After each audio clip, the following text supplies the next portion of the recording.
It was nearly 8 o'clock. The two young men hurried to Bakaleyev's to arrive before Luzhin.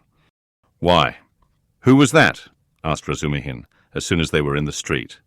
"It was Svidrigaïlov, that landowner in whose house my sister was insulted when she was their governess. Through his persecuting her with his attentions, she was turned out by his wife, Marfa Petrovna. This Marfa Petrovna begged Dounia's forgiveness afterwards, and she's just died suddenly. It was of her we were talking this morning. I don't know why I'm afraid of that man. He came here at once after his wife's funeral. He is very strange and is determined on doing something. We must guard Dounia from him. That's what I wanted to tell you, do you hear? Guard her. What can he do to harm Avdotia Romanovna? Thank you, Rodya, for speaking to me like that. We will guard her. Where does he live? I don't know. Why didn't you ask? What a pity. I'll find out, though. Did you see him? Asked Raskolnikov, after a pause. Yes, I noticed him well. You did really see him? You saw him clearly? Raskolnikov insisted. Yes, I remember him perfectly. I should know him in 1,000. I have a good memory for faces. They were silent again. That's all right, muttered Raskolnikov. Do you know, I fancied. I keep thinking that it may have been an hallucination. What do you mean? I don't understand you.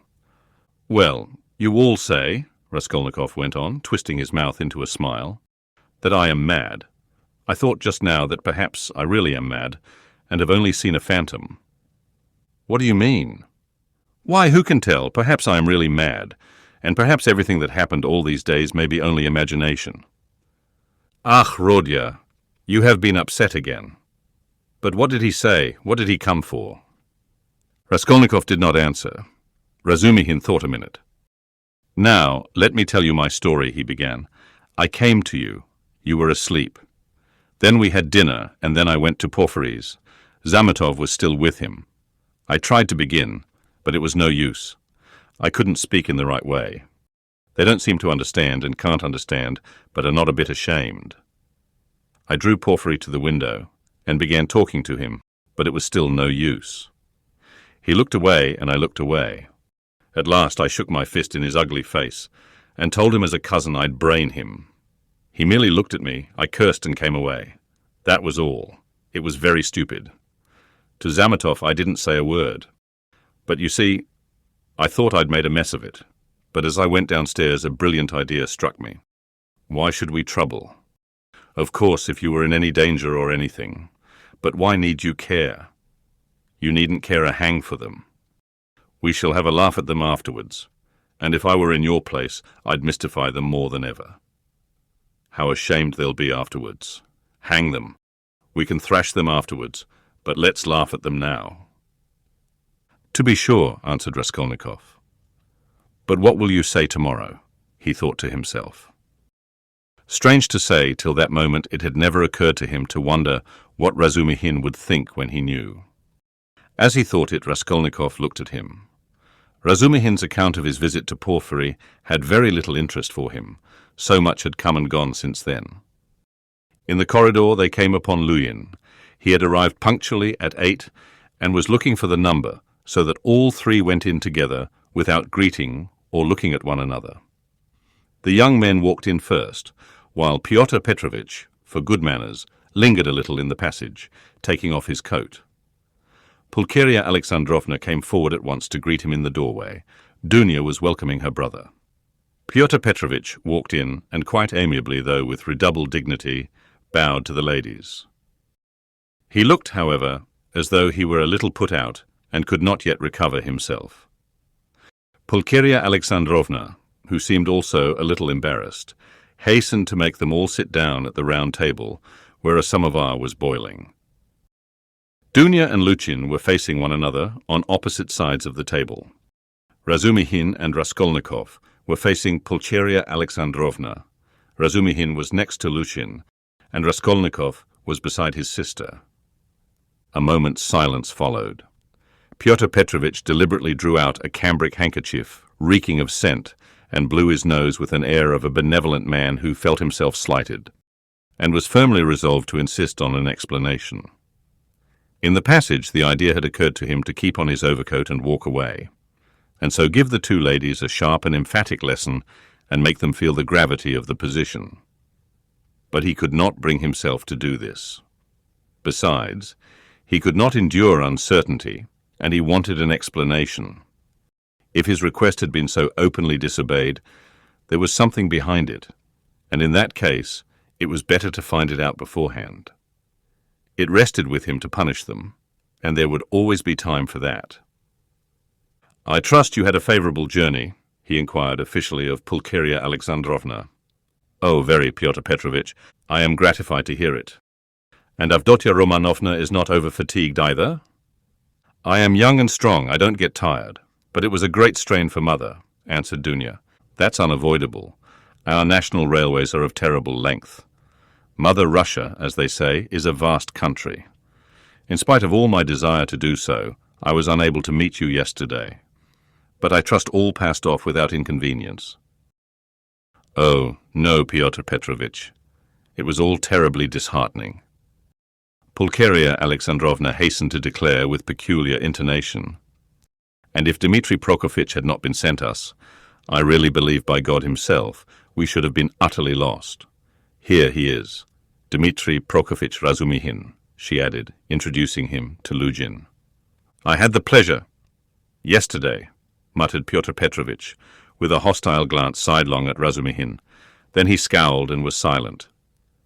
Pyotr Petrovitch belonged to that class of persons, on the surface very polite in society, who make a great point of punctiliousness, but who, directly they are crossed in anything, are completely disconcerted, and become more like sacks of flour than elegant and lively men of society.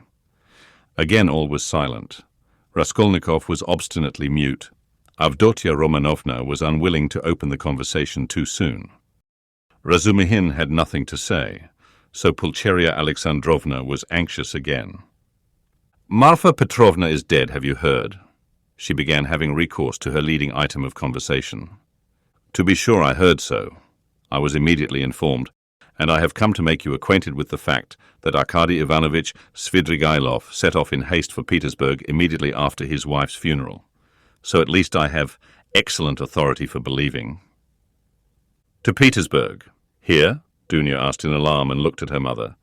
"Yes, indeed, and doubtless not without some design, having in view the rapidity of his departure and all the circumstances preceding it." "Good heavens! Won't he leave Dounia in peace even here?" cried Pulcheria Alexandrovna. "I imagine that neither you nor Avdotia Romanovna have any grounds for uneasiness, unless, of course, you are yourselves desirous of getting into communication with him. For my part, I am on my guard, and am now discovering where he is lodging." "Oh, Pyotr Petrovitch, you would not believe what a fright you have given me," Pulcheria Alexandrovna went on. "I've only seen him twice, but I thought him terrible. Terrible. I am convinced that he was the cause of Marfa Petrovna's death. It's impossible to be certain about that. I have precise information. I do not dispute that he may have contributed to accelerate the course of events by the moral influence, so to say, of the affront. But as to the general conduct and moral characteristics of that personage, I am in agreement with you. I do not know whether he is well off now, and precisely what Marfa Petrovna left him. This will be known to me within a very short period, but no doubt here in Petersburg, if he has any pecuniary resources, he will relapse at once into his old ways. He is the most depraved and abjectly vicious specimen of that class of men. I have considerable reason to believe that Marfa Petrovna, who was so unfortunate as to fall in love with him and to pay his debts 8 years ago, was of service to him also in another way. Solely by her exertions and sacrifices, a criminal charge, involving an element of fantastic and homicidal brutality, for which he might well have been sentenced to Siberia, was hushed up. That's the sort of man he is, if you care to know." "Good heavens!" cried Pulcheria Alexandrovna. Raskolnikov listened attentively. "Are you speaking the truth when you say that you have good evidence of this?" Dounia asked sternly and emphatically. "I only repeat what I was told in secret by Marfa Petrovna. I must observe that from the legal point of view, the case was far from clear.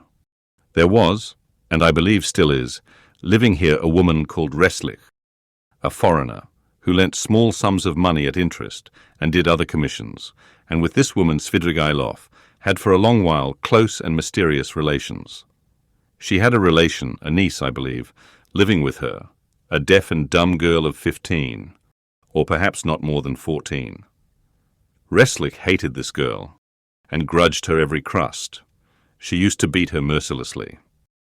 One day the girl was found hanging in the garret. At the inquest, the verdict was suicide.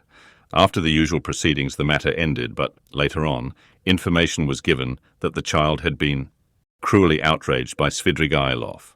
It is true, this was not clearly established. The information was given by another German woman of loose character, whose word could not be trusted. No statement was actually made to the police, thanks to Marfa Petrovna's money and exertions. It did not get beyond gossip. And yet, the story is a very significant one. You heard, no doubt, Avdotya Romanovna, when you were with them, the story of the servant Philip, who died of ill treatment he received 6 years ago before the abolition of serfdom. I heard, on the contrary, that this Philip hanged himself. Quite so. But what drove him, or rather perhaps disposed him, to suicide was the systematic persecution and severity of Mr. Svidrigaïlov. I don't know that, answered Dounia dryly. I only heard a queer story that Philip was a sort of hypochondriac, a sort of domestic philosopher. The servants used to say he read himself silly, and that he hanged himself partly on account of Mr. Svidrigaïlov's mockery of him, and not his blows. When I was there, he behaved well to the servants, and they were actually fond of him, though they certainly did blame him for Philip's death. I perceive, Avdotya Romanovna, that you seem disposed to undertake his defence all of a sudden, Luzhin observed, twisting his lips into an ambiguous smile. There's no doubt that he is an astute man, and insinuating where ladies are concerned, of which Marfa Petrovna, who has died so strangely, is a terrible instance. My only desire has been to be of service to you and your mother with my advice, in view of the renewed efforts which may certainly be anticipated from him. For my part, it's my firm conviction that he will end in a debtor's prison again. Marfa Petrovna had not the slightest intention of settling anything substantial on him, having regard for his children's interests, and if she left him anything, it would only be the merest sufficiency, something insignificant and ephemeral, which would not last a year for a man of his habits. Pyotr Petrovitch, I beg you, said Dounia, say no more of Mr. Svidrigaïlov. It makes me miserable. He has just been to see me, said Raskolnikov, breaking his silence for the first time. There were exclamations from all, and they all turned to him. Even Pyotr Petrovitch was roused. An hour and a half ago, he came in when I was asleep, waked me, and introduced himself, Raskolnikov continued. He was fairly cheerful and at ease, and quite hopes that we shall become friends. He is particularly anxious, by the way, Dounia, for an interview with you, at which he asked me to assist. He has a proposition to make to you, and he told me about it. He told me, too, that a week before her death, Marfa Petrovna left you 3,000 rubles in her will, Dounia, and that you can receive the money very shortly. Thank God, cried Pulcheria Alexandrovna, crossing herself. Pray for her soul, Dounia. It's a fact, broke from Luzhin. Tell us what more, Dounia urged Raskolnikov. Then he said that he wasn't rich, and all the estate was left to his children, who are now with an aunt. Then that he was staying somewhere not far from me, but where, I don't know, I didn't ask. But what? What does he want to propose to Dounia? Cried Pulcheria Alexandrovna in a fright. Did he tell you? Yes. What was it? I'll tell you afterwards. Raskolnikov ceased speaking and turned his attention to his tea. Pyotr Petrovitch looked at his watch. I am compelled to keep a business engagement, and so I shall not be in your way, he added with an air of some pique, and he began getting up. Don't go, Pyotr Petrovitch, said Dounia. You intended to spend the evening. Besides, you wrote yourself that you wanted to have an explanation with Mother. Precisely so, Avdotya Romanovna, Pyotr Petrovitch answered impressively.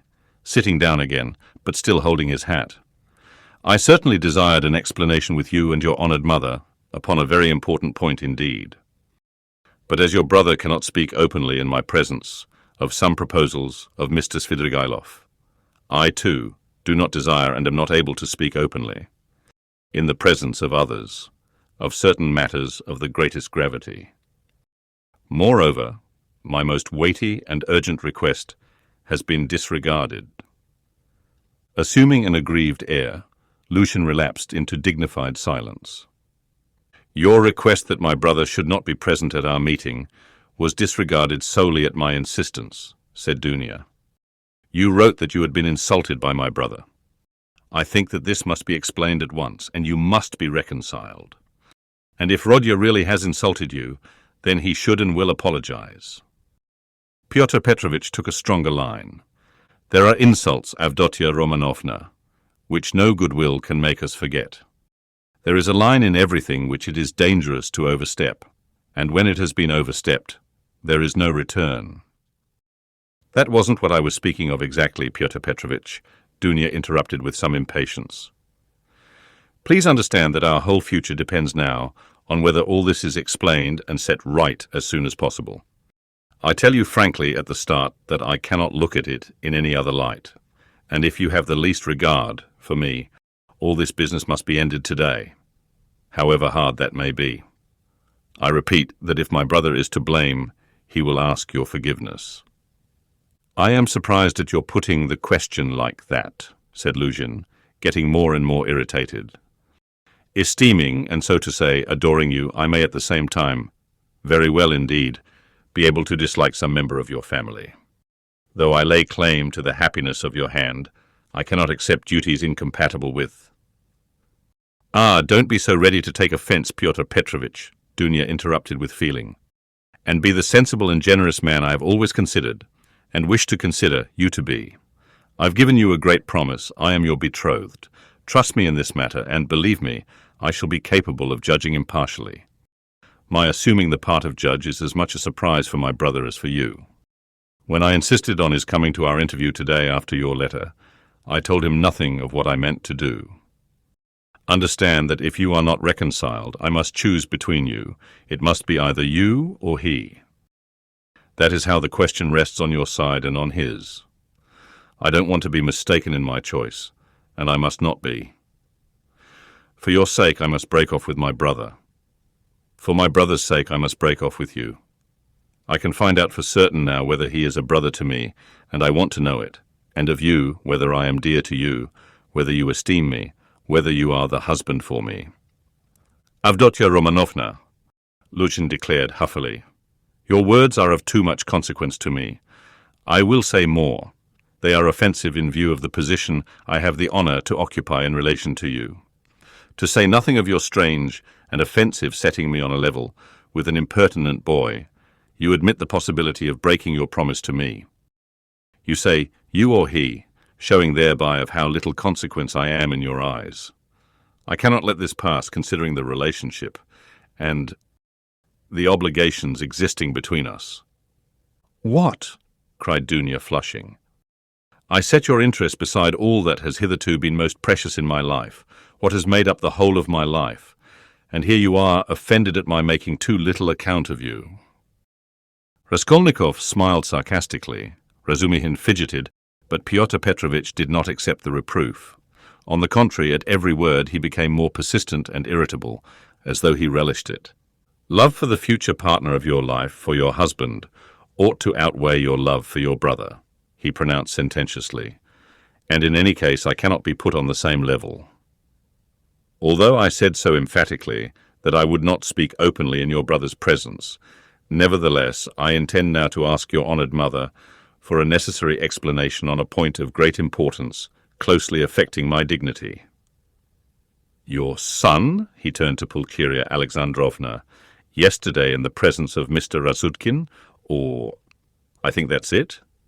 Excuse me, I have forgotten your surname, he bowed politely to Razumihin, insulted me by misrepresenting the idea I expressed to you in a private conversation, drinking coffee, that is, that marriage with a poor girl who has had experience of trouble is more advantageous from the conjugal point of view than with one who has lived in luxury, since it is more profitable for the moral character. Your son intentionally exaggerated the significance of my words and made them ridiculous, accusing me of malicious intentions, and as far as I could see, relied upon your correspondence with him. I shall consider myself happy, Pulcheria Alexandrovna, if it is possible for you to convince me of an opposite conclusion, and thereby considerately reassure me. Kindly let me know in what terms precisely. You repeated my words in your letter to Rodion Romanovich. I don't remember, faltered Pulcheria Alexandrovna. I repeated them as I understood them. I don't know how Rodya repeated them to you. Perhaps he exaggerated. He could not have exaggerated them, except at your instigation.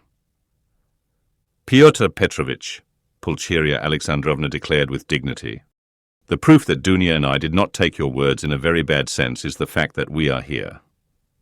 Good, mother, said Dounia approvingly. Then this is my fault again, said Luzhin, aggrieved.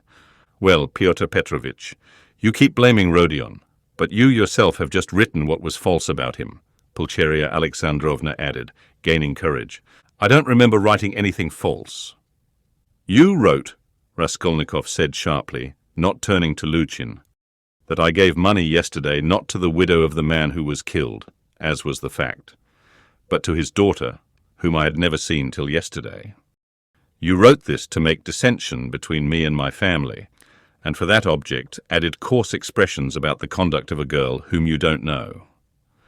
All that is mean slander. Excuse me, sir, said Luzhin, quivering with fury.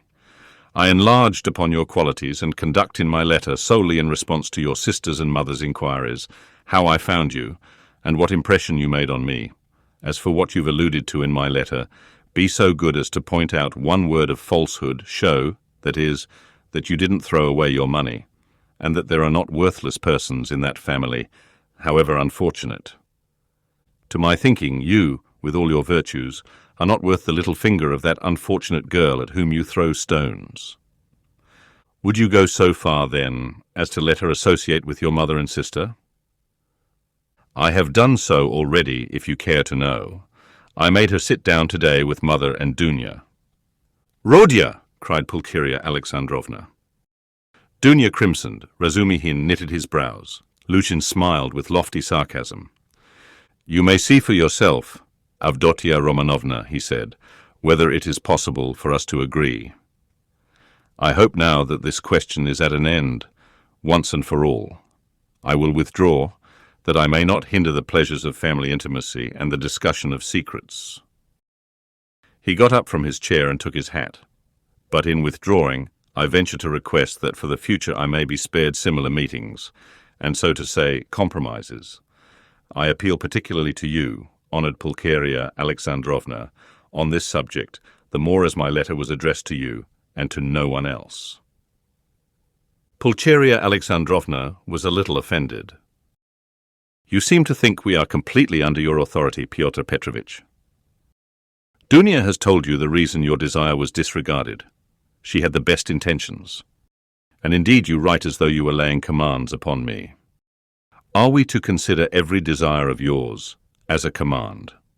Let me tell you, on the contrary, that you ought to show particular delicacy and consideration for us now, because we have thrown up everything and have come here relying on you, and so we are in any case in a sense in your hands. That is not quite true, Pulcheria Alexandrovna, especially at the present moment when the news has come of Marfa Petrovna's legacy, which seems indeed very apropos, judging from the new tone you take to me, he added sarcastically. Judging from that remark, we may certainly presume that you were reckoning on our helplessness, Dounia observed irritably.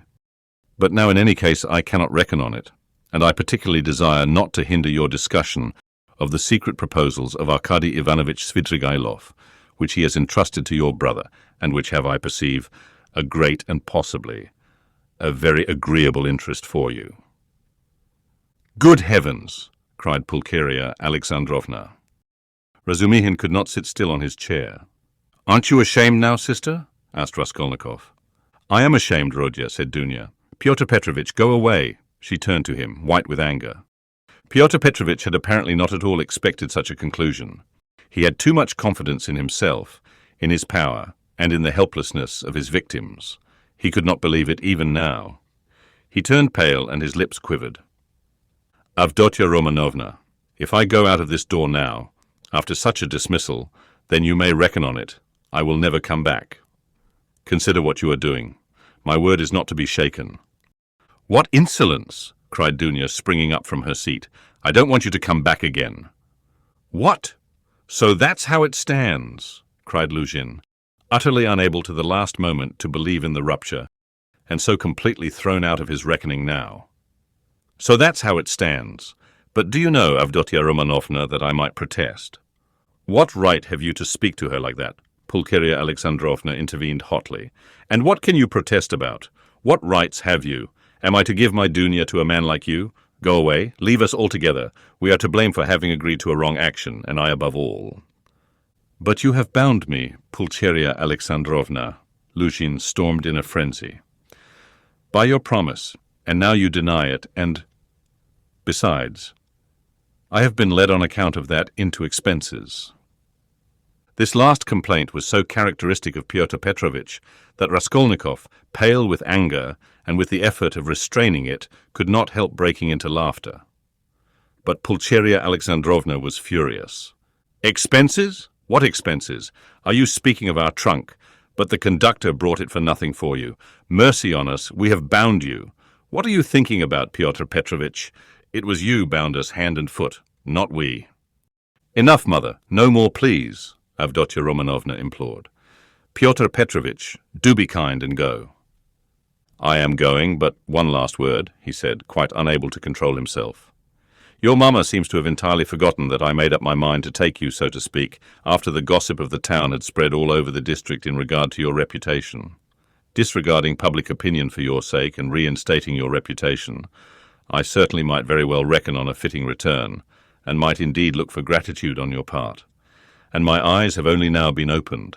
I see myself that I may have acted very, very recklessly in disregarding the universal verdict. Does the fellow want his head smashed? Cried Razumihin, jumping up. You're a mean and spiteful man, cried Dounia. Not a word, not a movement, cried Raskolnikov, holding Razumihin back, then going close up to Luzhin. Kindly leave the room, he said quietly and distinctly, and not a word more or... Pyotr Petrovitch gazed at him for some seconds, with a pale face that worked with anger. Then he turned, went out, and rarely has any man carried away in his heart such vindictive hatred as he felt against Raskolnikov. Him, and him alone, he blamed for everything. It is noteworthy that as he went downstairs he still imagined that his case was perhaps not utterly lost, and that so far as the ladies were concerned, all might very well indeed be set right again.